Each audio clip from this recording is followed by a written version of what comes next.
got the buckets ready. Gonna go feed Mario and load up the stuff. Oh, Mario.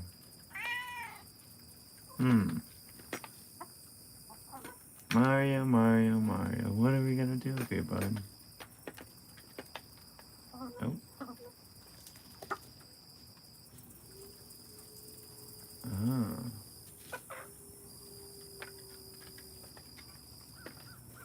Touch on. Touch on. What's up, buddy? What you doing?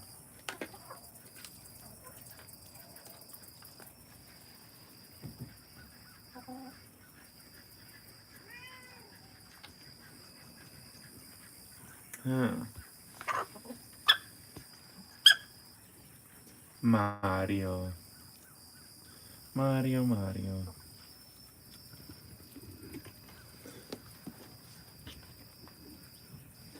Oh.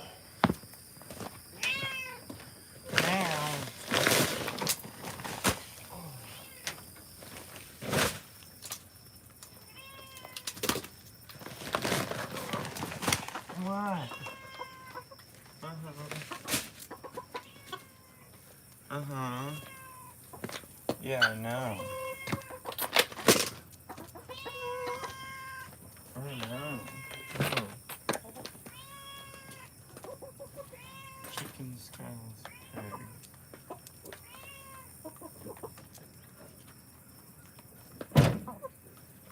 Huh. Huh. What?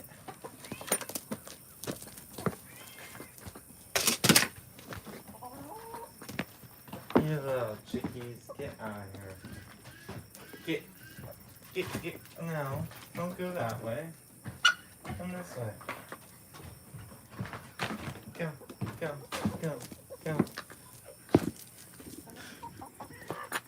Mario. No one has joined our live yet. I gotta let the geese out too. We got to let the silly geese out. Good morning, y'all. Nice Sunday morning over here at the farm.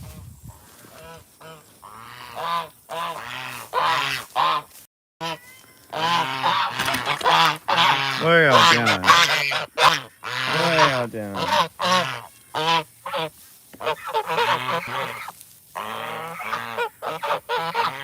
Huh.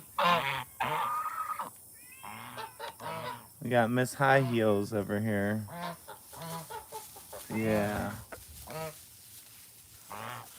She looks like she's always egg bound, but I don't know. We've tried everything with her. She just always walks like that. Miss High Heels. Definitely not egg bound. I don't know why she walks like that. She's just a little freak, huh? But you cute little freak. Those geese are hungry.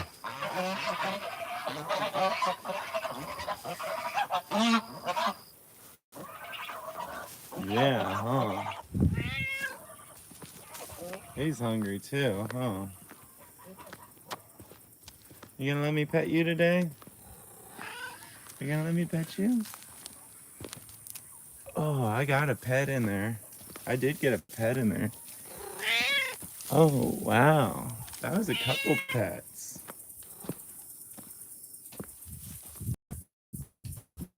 We're over in Bonham, Texas.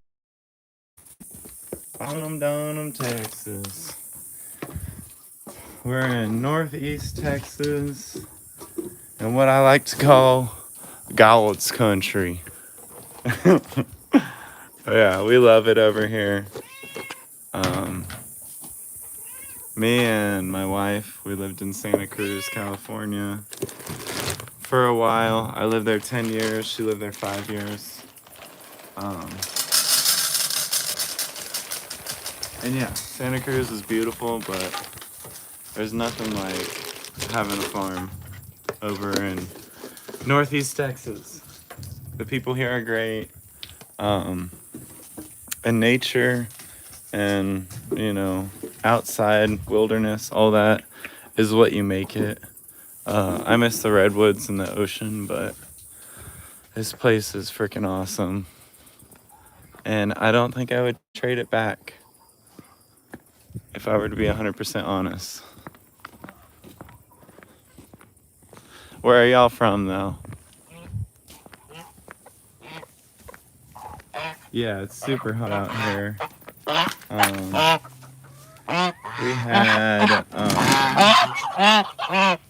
we had a pretty mild summer this summer. Uh, we didn't have too many like rigid days, which is really surprising for Texas. And we had a really wet summer. We had a lot of rain this summer, so the grass is still growing. And yeah, it's been a crazy summer. Crazy. Yeah, we got all this grass back here still growing. We get the cows back next week, and I wanted to put them on this, but I think I'm gonna try to put the other cows, the ones that we do have on the farm right now, on it. Maybe today or tomorrow, so they can just mow this down for me.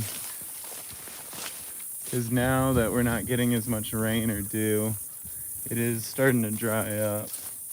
And I'd like to utilize that stuff.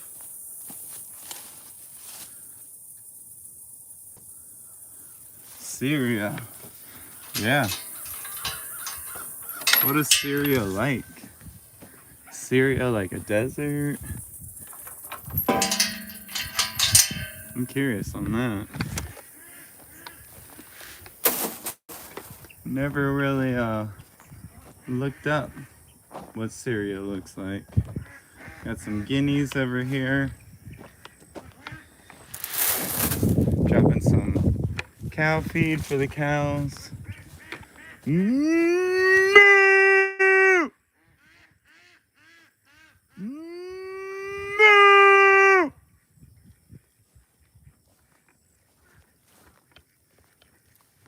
Oh, piggy. We got the little piggies over here.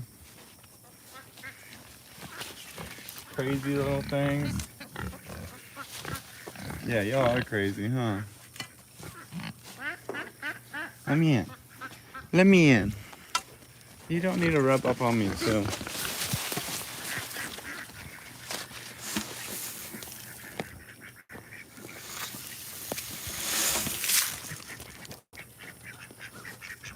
So that's Pinky. That's Brian. And then that's the brain.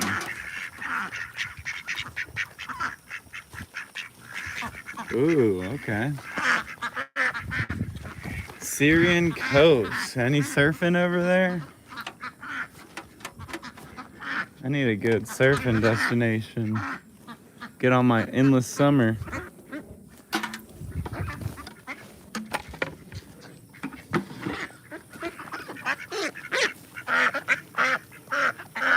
Got all the ducks over here.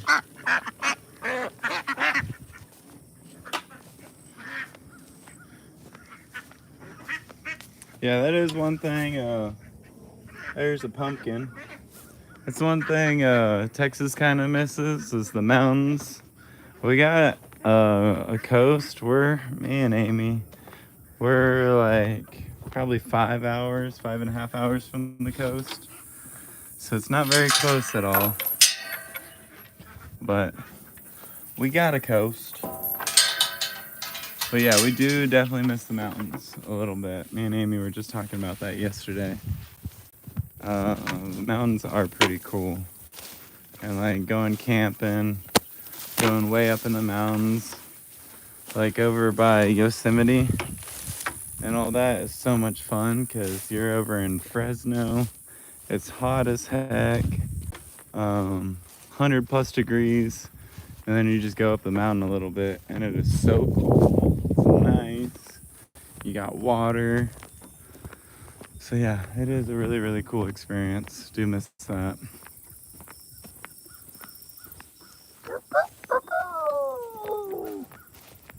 This was our neighbor's rooster, but he decided he liked it over here better, so now he just stays over here.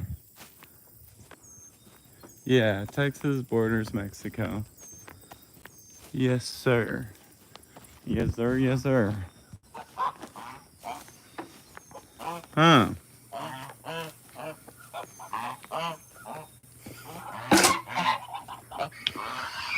Huh.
Oh,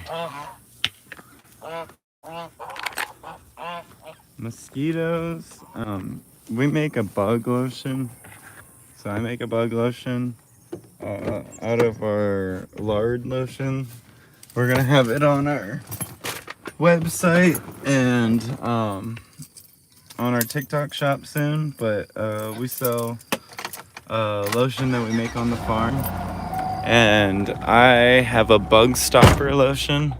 So I put like neem, citronella, and a couple other things, and I put that on every morning, and I don't have a problem with chiggers, ticks, or mosquitoes ever. And I've been using that stuff all summer, and like you can really notice it, because say if I were to forget to put it on one morning, I would be eaten alive, like literally. So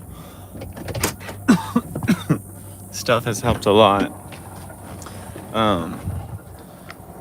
Yeah, I've gone through so much lotion this year, because I walk in this pasture all the time. You can see the tall grass, like there's bugs in there. There's a lot of bugs. And if I didn't wear that stuff, my legs would be swollen up all year long. There's a beautiful butterfly. Ooh, they're so pretty this time of year. Let's see if it lands. I think it's gonna land right there. No. Kept going. Here it goes. It's landed. It's yellow. It's got this tail on it. It is gorgeous. Holy cow.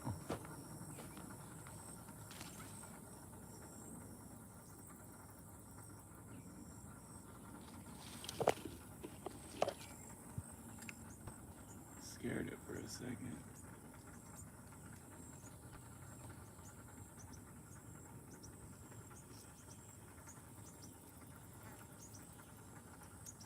Beautiful. Look at that thing. That is just gorgeous. Y'all know what type of butterfly that is? I don't know. Oh, there it went. It's off into the next pasture. Golly, that was gorgeous.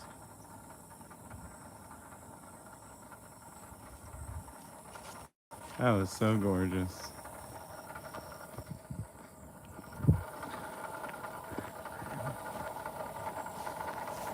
We love our pollinators and butterflies and birdies around here. As you can see from my grass, I have never mowed, not a single day.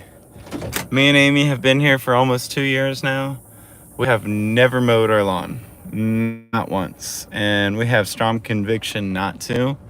The reason we do not is it disrupts the wildlife, first off. So there's a lot of birds, especially spring, that lay their eggs actually in this grass. So you'll go around and you'll see something like this, and then there'll be like a nest of eggs right here. So say if you were gonna mow that, you would completely destroy that whole family. And that's just birds. I mean, there's so much stuff that lives in this tall grass, like rats, um, big old bunnies, like huge bunnies, all sorts of critters, animals. Parker and Twyla almost caught an otter the other day. I got the otter like away from them because they were trying to eat that otter. I think the otter was trying to eat our chickens. So like, yeah, there's all sorts of stuff in this tall grass, and they thrive in this tall grass. So by mowing it, you're just destroying their ecosystem, and you're not doing anything for the soil either. So the reason you'll get weeds like this is probably because I have a deficiency or something in the soil. So these are indicating that, it's not perfect, it's not great, but the goats will eat this, and so that's why I got them over here, and they're eating that stuff. And what I'm trying to promote is the goats to eat all of that stuff, and then for the Bermuda below it to have a chance to grow. So yeah, we don't mow. We just use animals to our advantage. We use them as stewards on the land.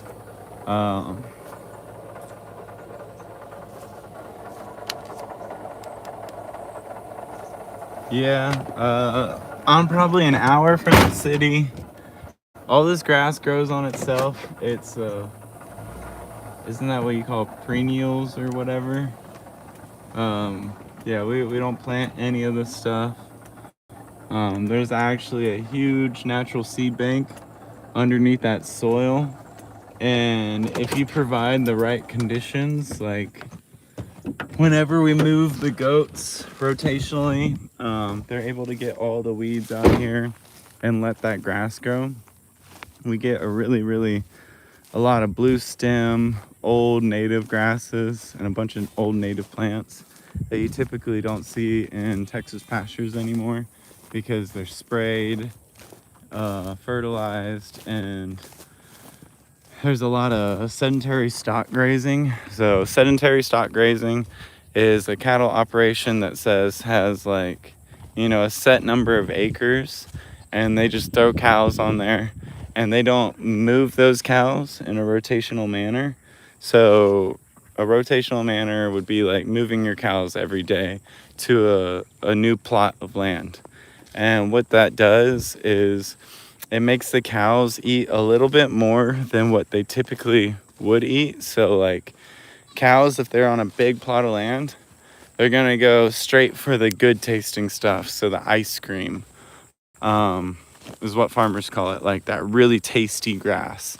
They're gonna go and they're gonna just nuke that tasty grass. They're gonna destroy it, eat it. And yeah, so that tasty grass never gets a chance to fully develop and grow because the cows just put so much pressure on it, so much pressure on it all the time. But if you were to take the cows off of that ice cream, off of that really tasty grass, and you moved them into a plot of land that you designed, like a smaller plot, and you're like, I just want the cows here for one day, that gets the cows eating more stuff they wouldn't eat. It also gets them stomping on like these plants. So cows probably wouldn't eat this, but say they wanted something like right here, this grass right here, this Bermuda, they're gonna come in here and they're gonna stomp on this plant as they're eating that Bermuda. Stomp on it, stomp on it, stomp on it. As you can see, when they stomp on it, it will break that plant. It will crack that plant. That plant won't be able to grow. Therefore, the cows are weeding your property essentially just by them stomping on it and then pruning this. And cows also, I just learned the other day, they have like growth hormones in their saliva. So by you actually putting cows on your grass, you're actually promoting the growth of the grass as well, which is crazy. So yeah, we're just now starting our cattle operation on the rotational grazing. We've been said stock grazing them. And the only reason we've been said stock grazing is because my fence is really bad. Me and Amy came into this with not a ton of money. And so fencing is really, really expensive. And we've gotten it to the point to where we can keep the cows in and happy and everything. But yeah, I'm putting up the electric fencing. Now that the weather's cooling down a little bit, it's a lot easier to work on the fencing. Because in the summer, it's just, yeah, it's insane. I'll go work on it for like a couple hours, and my whole wardrobe that I'm wearing that day is just soaked in sweat, like head to toe. And I gotta go fully change just to dry up. So yeah, I am really excited for it to start cooling down next week. It's supposed to start cooling down at least. And yeah, it's gonna be really, really nice out here in Texas when we start getting that more fall weather. What are y'all doing? She's due, that brown and white one right there, just turned. She's due in September. So yeah, she's gonna have a couple babies. And that's the only pregnant one that we got for fall babies. So that's kind of interesting. But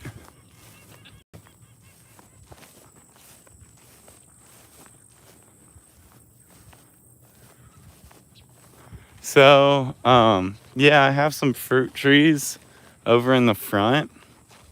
They grow some wild plums. So that's, I think they're native to Texas, the wild plum trees. So yeah, they grow real good. You don't need to water them ever. But the season for the fruit is a super, super short window. It's like 2 weeks out of the whole year. And you can't eat the fruit right off of the tree.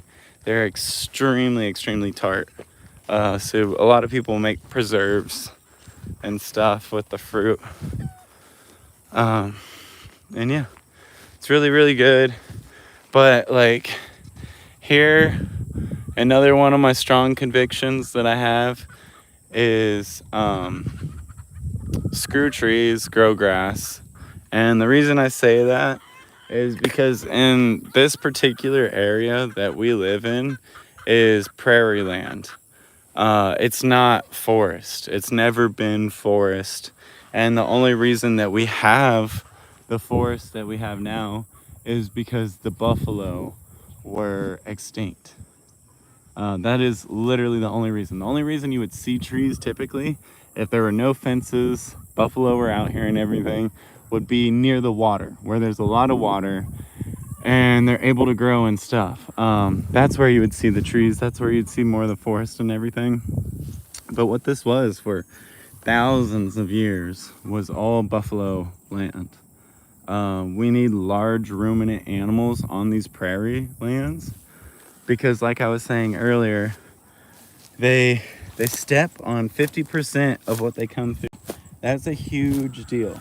50%. So I don't know if you guys heard of no-tilling before, but when you no-till, you grow a cover crop and then you step on that cover crop, and what you're trying to do is you're creating this space right here. So underneath all this stuff that I stepped on is that soil, right? But with that grass on top, you're creating like insulation. So like your hydro flask, all that stuff, those are insulated water bottles. You're insulating the ground so all that rain that gets on top of there soaks into there and stays there, because that's our big thing, is water capture. We're all about water capture. That's what we need on the farm. We need more water capture, and we want to get all the water that we can stick it into the ground. Boom. So that's a huge part of rotational grazing. You're essentially no-tilling with your cows. You're doing this, and then you're also pruning these, and then you're pruning them, cutting them, and then with their growth hormones in their saliva, it's gonna make it grow even better. So you're gonna let that rest after the cows sit here for a day. You're gonna let that rest for, I think, 64 to 72 days. That long. And then by that time, the grass has regrown again, and they can come in here, stomp it down, and eat it again. So it's all about grass, in my opinion. Grass can sequester just as much carbon as trees can. And they're super, super important to certain ecosystems. So to this certain ecosystem, we need to grow grass. We care about grass. We don't really care about trees that much, because trees are gonna make you basically go dry. Like, this area can't sustain these forests, and they take up so much of our water. That's why we're having like a water shortage issues in Texas, because we weren't really designed for all these people, and we weren't designed for all these trees. Essentially, we're more like in this area of Texas where we are, not Austin area, but where we are in Texas, is pasture land. Like, this area is designed specifically for grass. God intended for this area to be grass. And with grass and rotating your animals on grass, you can sequester so much more carbon than a forest. That forest is gonna eat through your water, completely deplete your aquifers, your wells, all that over time, where your grass is actually gonna help add to it. And that's through, the cows and regenerative ag. That's not through said stock grazing. So if we repurpose the animals to work to nature's benefits, we would have a huge, huge benefit.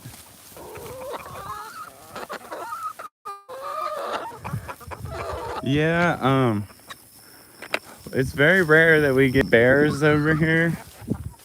Bears, there's been a bear not too far from us, that's been seen a couple times, but everyone knows about him, and he comes from a growing bear population, so there's not too many of them. And yeah, we don't worry about them over here. The thing we worry most about is probably coyotes and wild dogs. Those are our two main predators out here.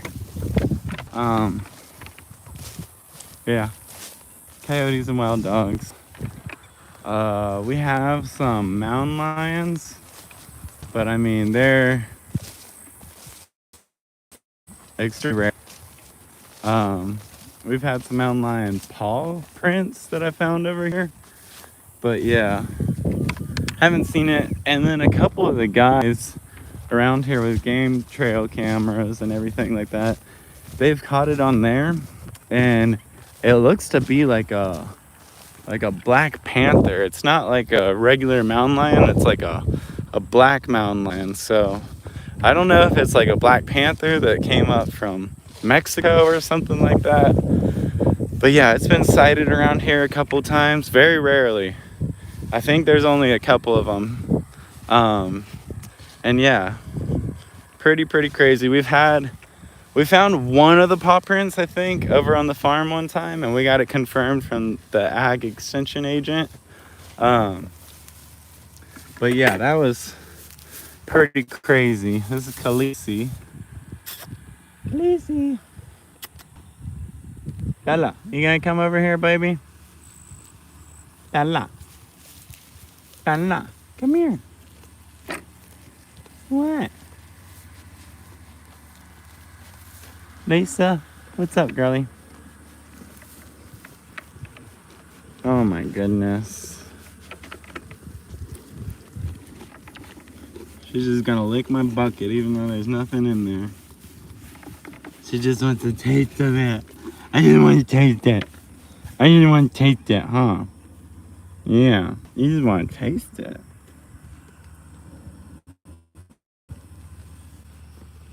Lisa, what are we gonna do with your sister? She's crazy. Huh? Lisa, Bella, Khaleesi, and Pearl are gonna get a boyfriend soon, huh? We're trying to find them a boyfriend. So we've been looking for rams.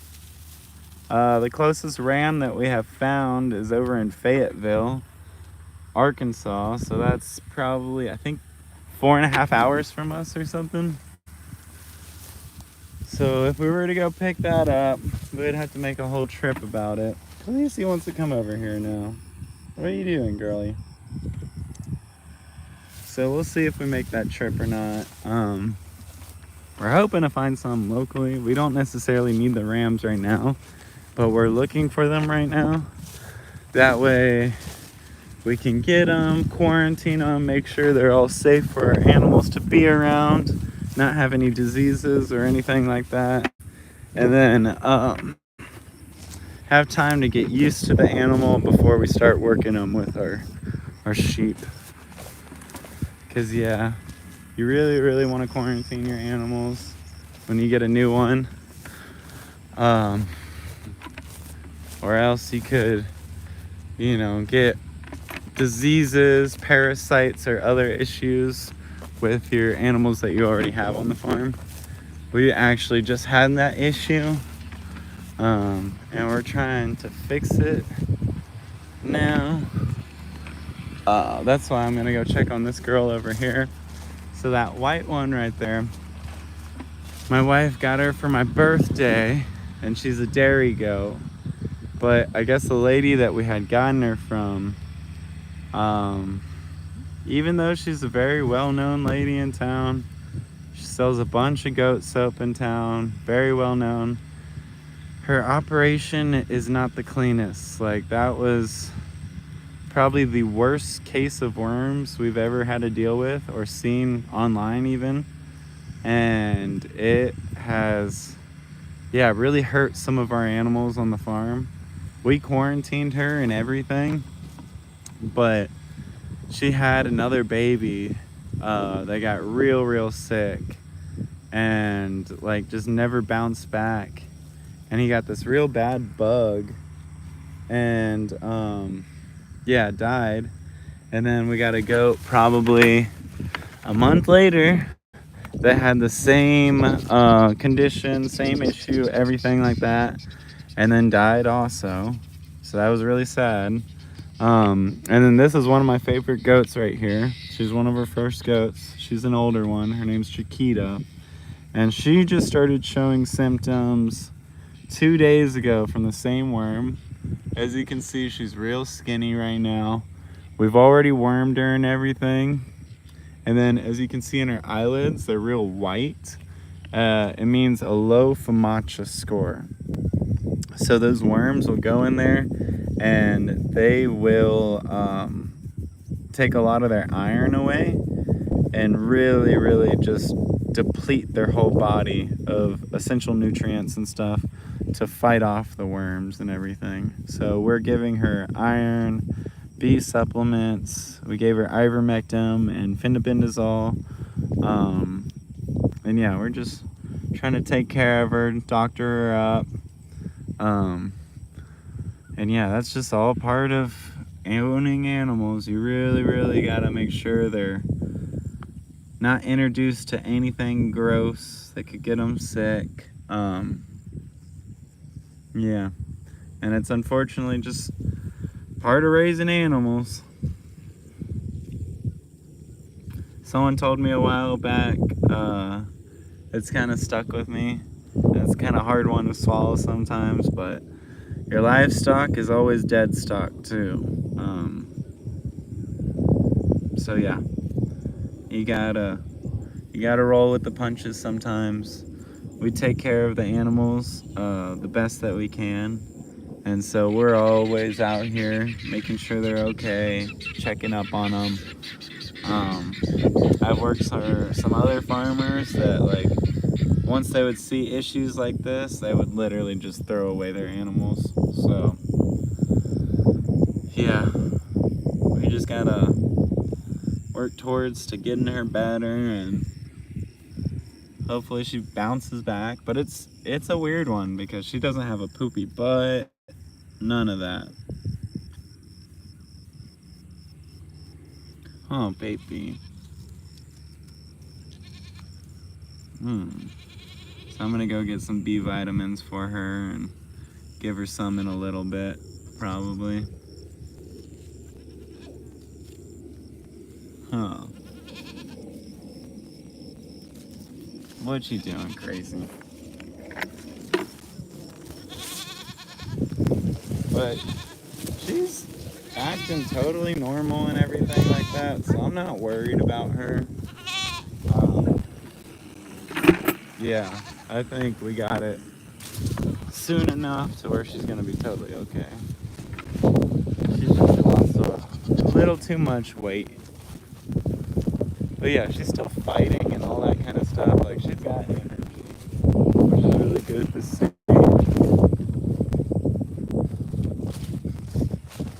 Crazy girl. Okay, we gotta go feed the pigs now. I think we're gonna go to Dallas and check out farmer's market in a little bit. See if it's viable for us to set up at. Because yeah, we got a lot of meat coming up that we need to sell ASAP. ASAP.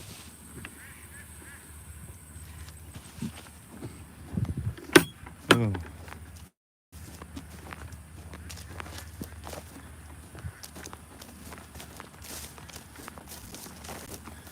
Alright, I gotta take a pee really quick.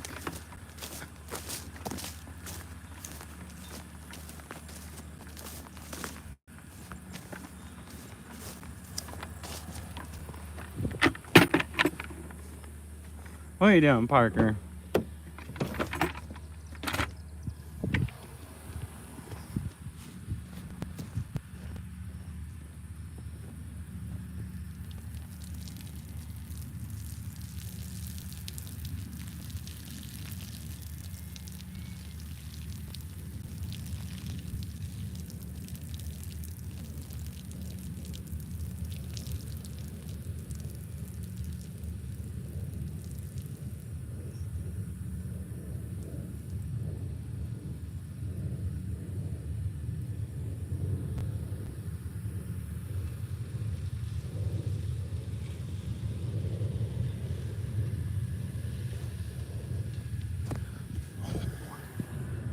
Holy. Beautiful, beautiful. Beautiful morning. Whew. All right, time to go feed the pigs. If y'all have any questions, shoot me some. We got a little bit till we get back there.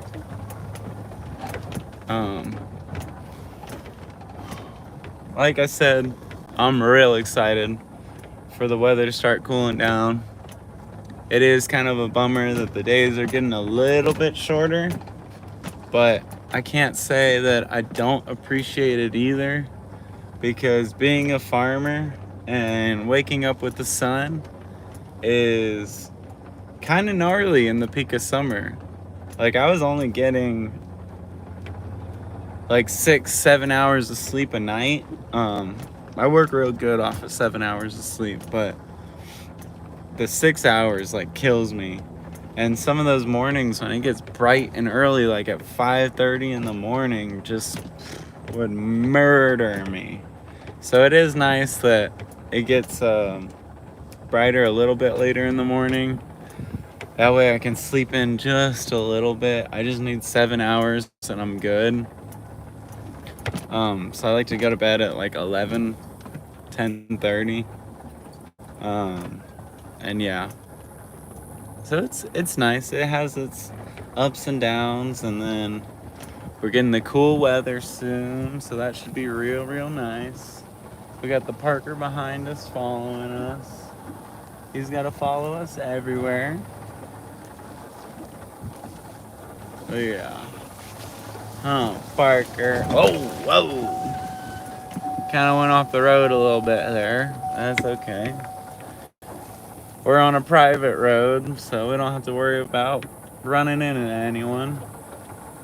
I mean, I wouldn't even consider this a road. I just consider this my backyard.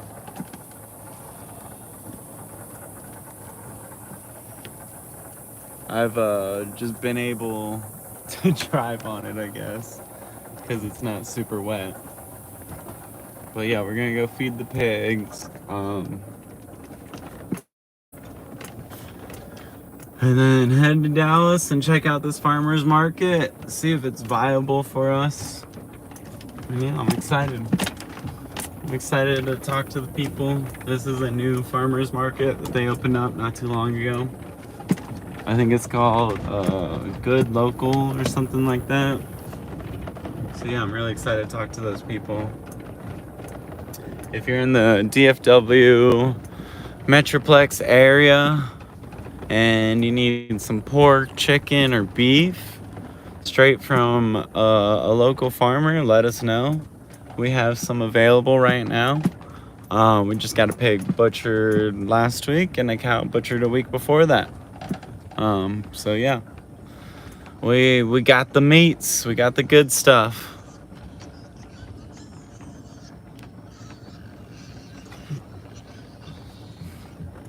Ooh wait. Here is what I like to call the bacon seeds. We got the bacon seeds all lined up. I don't know, what do y'all call them? Do you call them bacon seeds also? Or I guess they're more like bacon sprouts. They're more than seedlings now.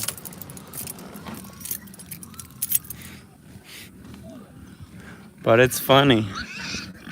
People love their bacon.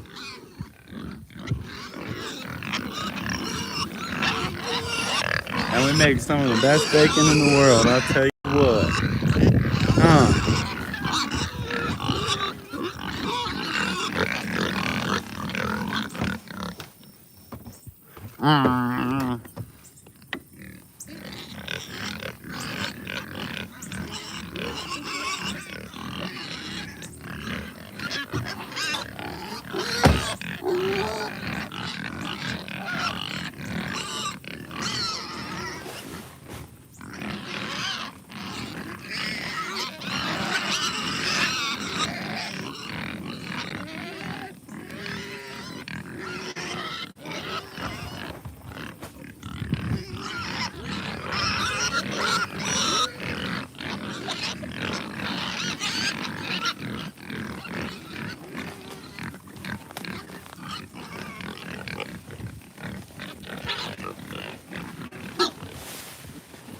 Oh my god. That was like sandpaper rubbing up on my leg. That didn't feel good, y'all. That was a nice.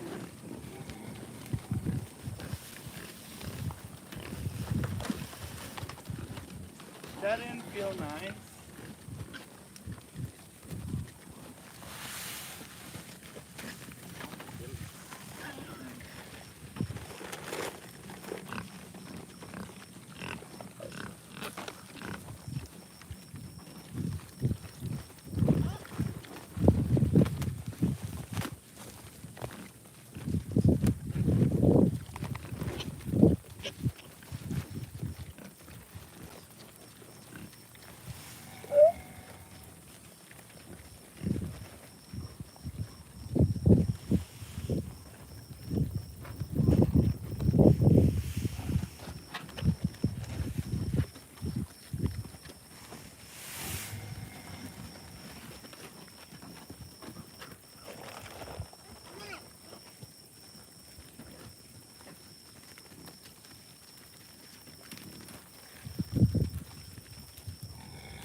Oh, way. Oh, way. Huh. Mmm. Do it again. Make the noise. You gonna make the noise or no? I'm too close for you to make the noise, huh?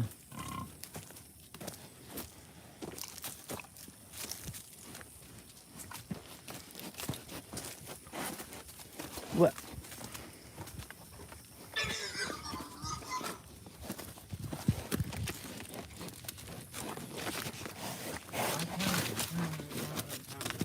Oh my goodness, I'm right here.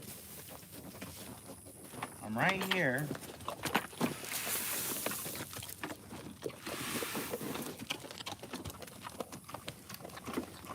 What are y'all doing?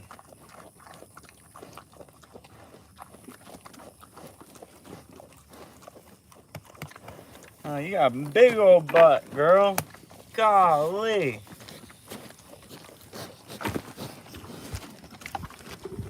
Look at this girl's butt. Look at that butt. Golly. That's my hand for comparison.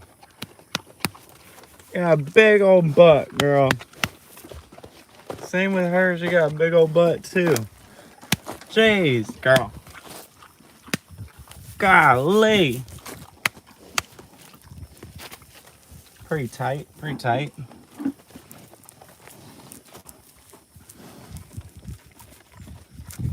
Oh yeah, they love their massages. Oh yeah, baby.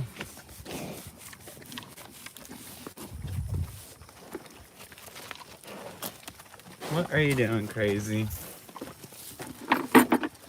One time, it was Thelma right here. Now this is Louise. But it's right here, this one. Thelma, she got me in a corner one time. She got stuck on the electric fence and I don't know, she was freaking out. And so she got a corner like that and I was all crouched in and she pushed me so hard in that corner and was trying to come to me like for help basically, but she was freaking out so much because she had the electric fence like get wrapped around her leg. It was a whole ordeal, but yeah, so she got me in this corner and she was freaking out and she was just pushing me and I had to jump up and climb out of there and then turn off the fence and unwrap it from her leg. It was crazy. And like this much meat, that much weight and meat pushing you up in that corner is not fun. Like they look short, but these things are huge. Huge, huge, huge.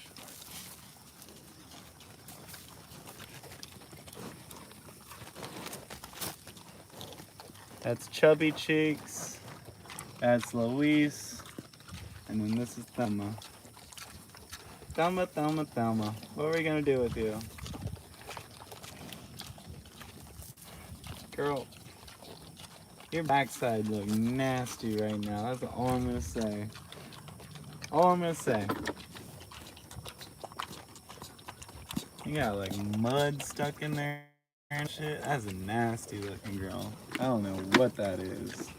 How do you get so much mud in there? You just been wallowing in mud? Pigs just wallow in mud all day? Is that all you do? Weirdo.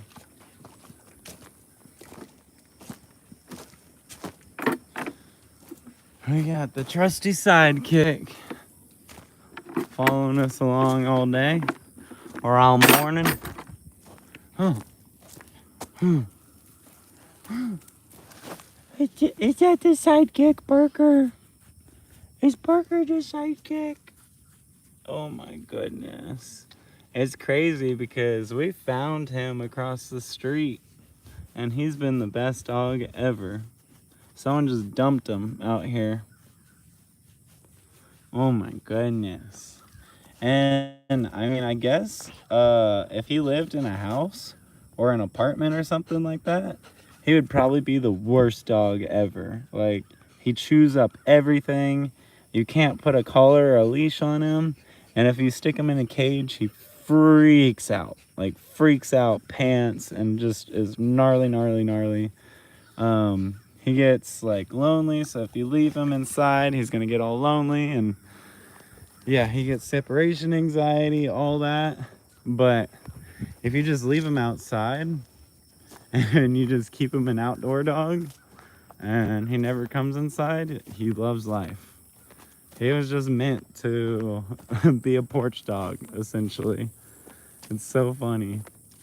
But yeah, he loves his porch dog duties. He protects the animals all night long. I can hear him out there barking away coyotes. And he's only half Pyrenees, but he definitely has those Pyrenees instincts, which is really, really good. And we're extremely lucky to find a dog like this, especially just right across the street. So yeah, we love our Parker. He's our little sidekick. The cows are down there, so that's good. I don't gotta go looking for them. Oh, Parker. Parker, Parker, Parker. He's such a cutie. I think he's got a little border collie in him also. Oh, buddy, you got a little border collie in you? Because, yeah, if we start putting animals on the trailer or working them or something, and the animals, like, tend to get stressed out when you start working them, and he can pick up on that stress, and he'll start, like, so Australian shepherd dogs, all that kind of stuff, they kind of nip at the heels to get the animals to do what they want. So what Parker will do, since he's a little confused, is he'll get underneath the trailer, and when the animals are coming into the trailer, he'll be nipping at their heels. So he's doing the opposite of what we want him to do, but at least he's trying. He's trying more than our Australian shepherd. And our Australian shepherd is full blood, so he has no excuses not to try. But yeah, Parker's just half blood, and at least he tries.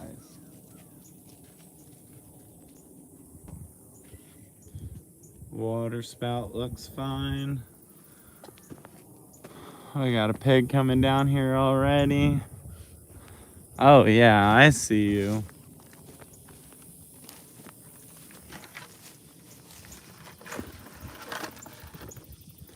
Oh, I see you. So yeah, this thing looks like it needs to be cleaned a little bit. I'll probably sit here and clean it really quick.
I use just one of these from a cedar tree to brush it off a lot of the times. And it just makes it smell good too afterwards. And it's nice because it's nice and abrasive. It hits it, it's all natural. I don't gotta wash anything afterwards.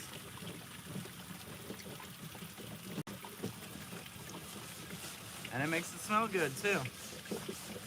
It hits all the marks.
Yummy. So this is what you'll find in that water where they drink from a lot of the times. So I just go in there and every couple of days clean all that out.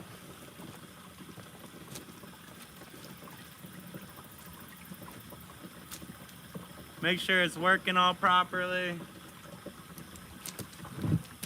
Clean that puppy out.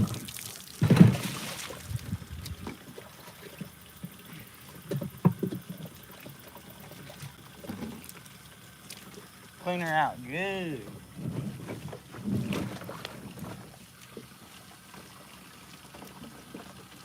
I want this thing to be clean, baby.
Look how much cleaner that is.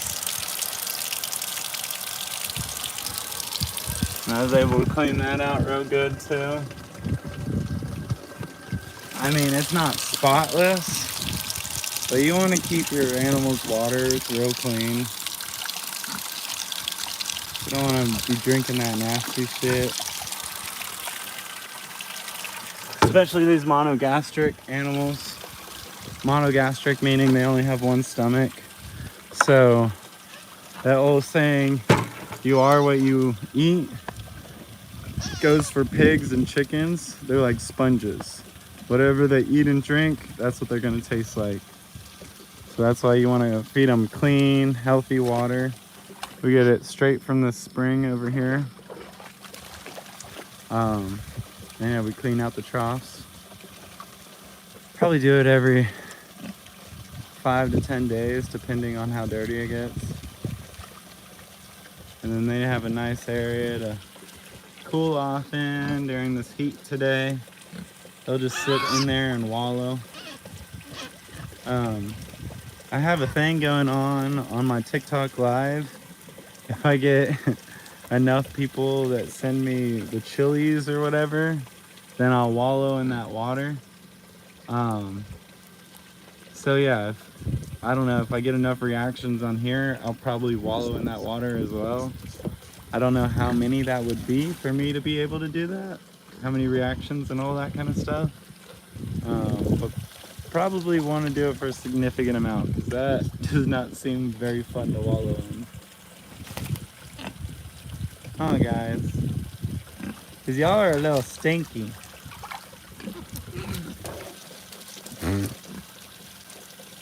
The water hasn't gone to the spout yet. So we're like, what the heck? There's no water.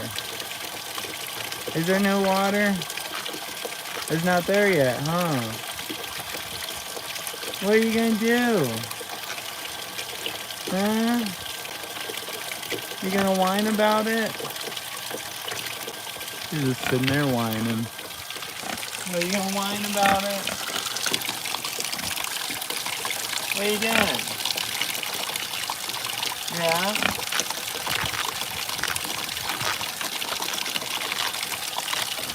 She's making the weirdest sounds right now. I don't know if y'all can hear that.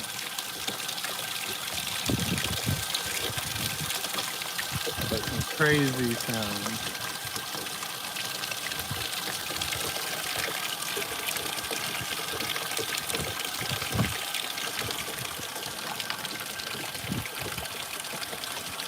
What are you doing in the mud, bud?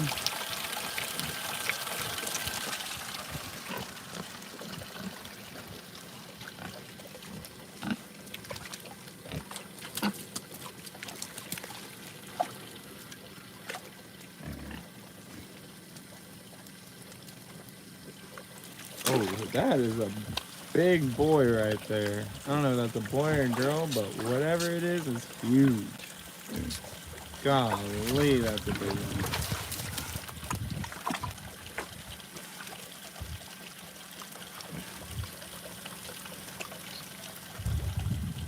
And yeah, this pump is all run off my solar panel over there and my battery. And then I got a water pump. I have a video on YouTube how to make this system. Kind of go over the process of making it and all that. If you're interested in that, check out my short and my long format YouTube video on that. We probably got to get off. Oh, yeah. We got to get off and start our day over here. Now that we're done with morning chores, we got to get to Dallas and start making some business decisions for the farm. Yeah, I'm already making some decisions in my head. Like, that girl right there looking too fat. Suspiciously fat. I wonder, are you pregnant? Because you shouldn't be pregnant.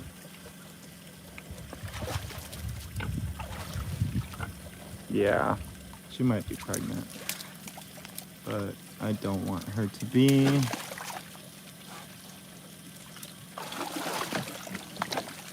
Girl, you're crazy. Don't lean up on there. It's coming, it's coming, it's coming. Let it take some time. It's got to get in there first.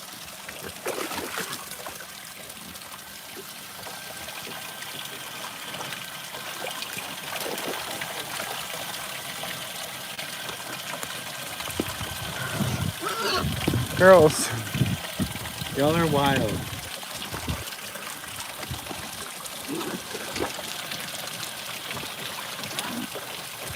I just have that holding up the water hose, so it's just not putting so much pressure on this thing. Yeah, the pigs are coming down now. They all want to dip in the water. Girl, it's in the front now. You don't need to be going over the top. What the heck you doing? What the heck you doing?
That's why there's been so much mud in here, because y'all just jump over the top, huh?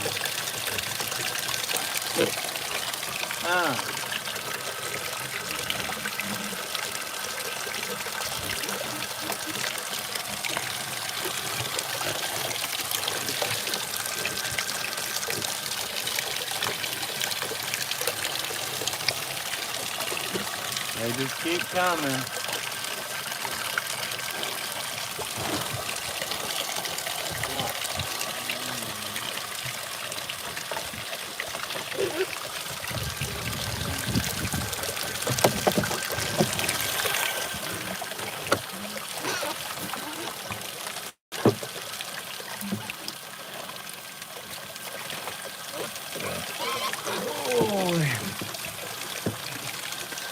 Y'all are crazy.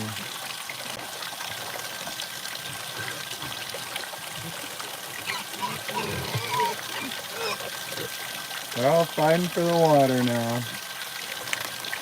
They all gotta have it all at the same time.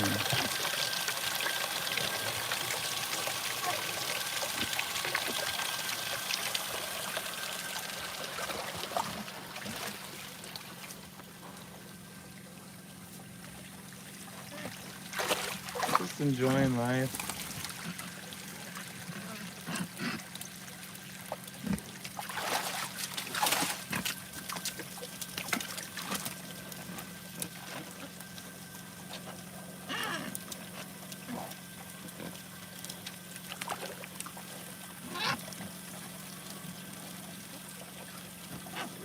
But yeah, these pigs are doing a big part clearing up this forest back here. Getting all that underbrush and then clearing up the litter off of the ground. Therefore, whenever I move the pigs off of here, that grass is able to grow right here. Because there was a ton and a ton of just litter. When I talk about litter, I mean all the leaves, all the branches, all that from all the trees onto the ground. And those pigs just kind of move them out of the way, brush them, get them to where they're not sticking on the ground. And then I'm gonna go in there and I'm gonna clear up some of these trees and build a silvo pasture. And from the ground disturbance, me clearing the trees, getting the sunlight into this area, it'll grow grass in this area.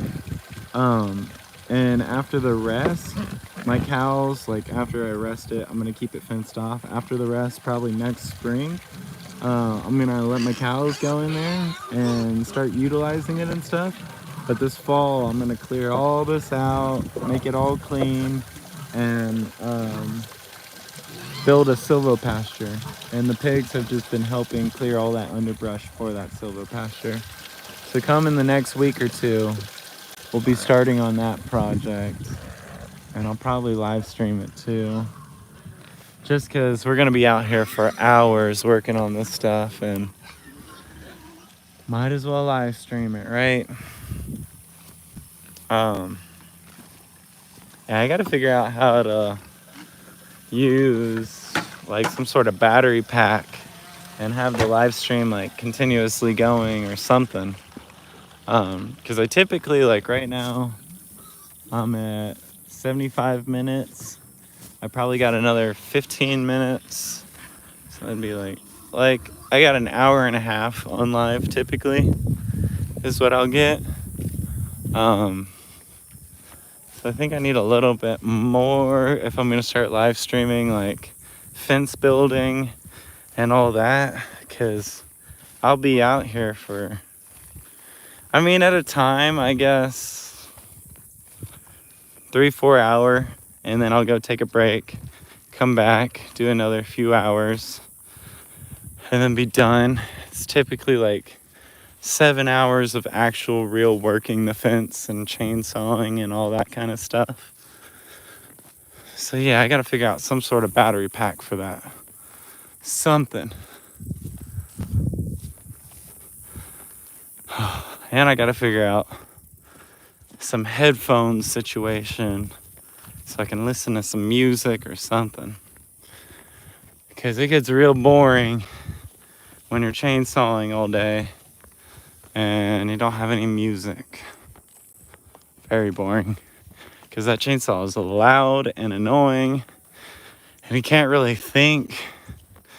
So yeah, highly recommend some music for chainsawing. We're probably gonna end the live here in a second, just because my phone's almost out of battery. It's telling me I got 10%. But we'll just walk back to the car, see how far we can get. The girls finished their food already. Most of the pigs have eaten over here. We found Diablo and 48, the cows. I think we've done all the chores down here that we can do right now. So it's time to load up, get back to the house, and get to Dallas, to the farmer's market over by, what's it called? White Rock Lake, the one that goes on Sundays. It's a new one. It's by White Rock, and it's called the Tower, or something like that. The Towers, University Towers, or not too sure.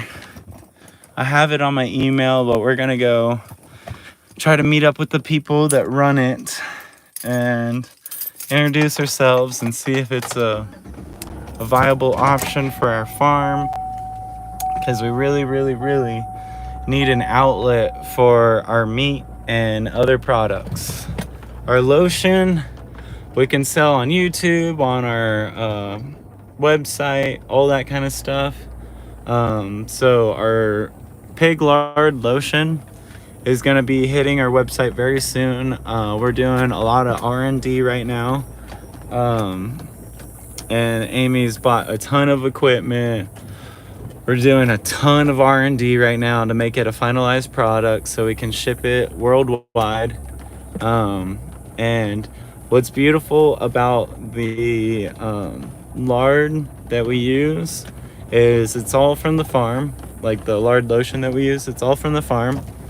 We, as you can see, the pigs are out there in the trees, living life how they should live life, not confined to like a pen or anything like that.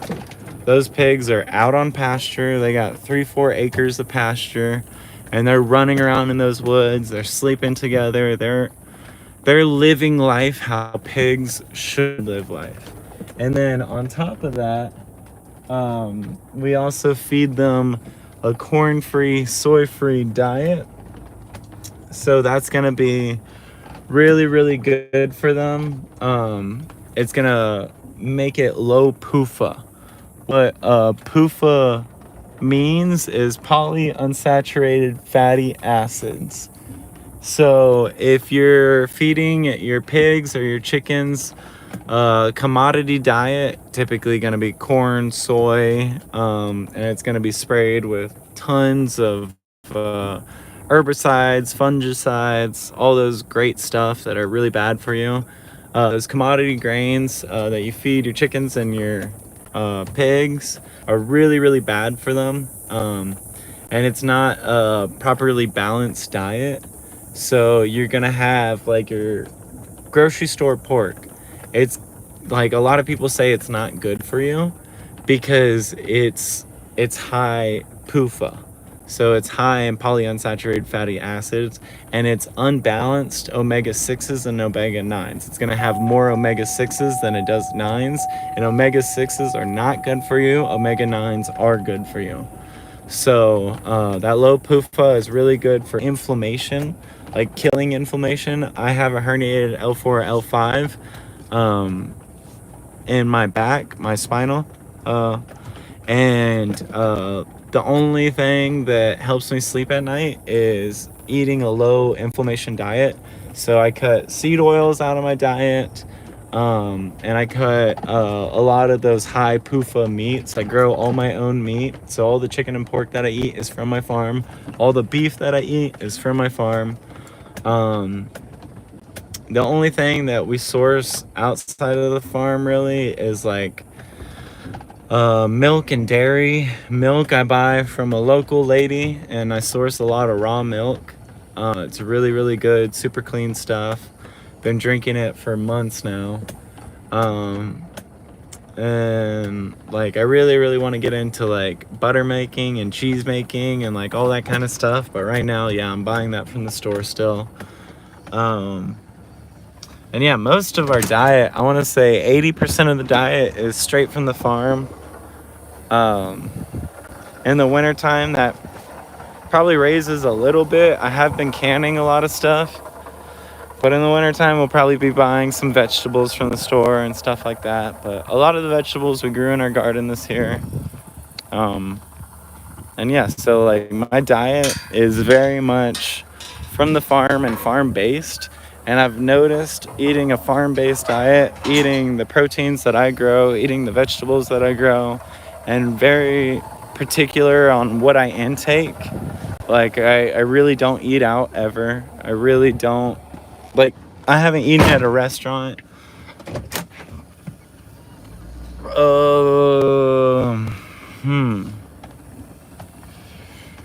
The last time I can remember eating at a restaurant was Hutchins Barbecue, and it had to have been probably last year, which is crazy to think about. But yeah, I don't eat out. I cook every meal.